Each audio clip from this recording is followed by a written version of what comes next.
Here are 5 basic cybersecurity tips to keep yourself safe online. Tip number 1, use strong and unique passwords.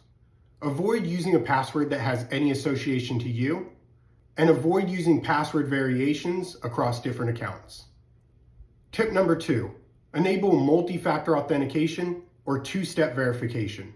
This just adds an additional layer of protection across your accounts and or devices. Tip number 3, keep your software and devices up to date.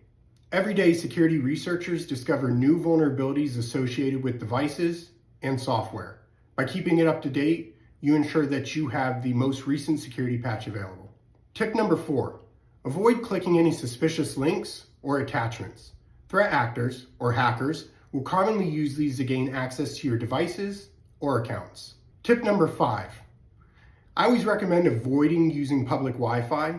Try to go for a hotspot instead.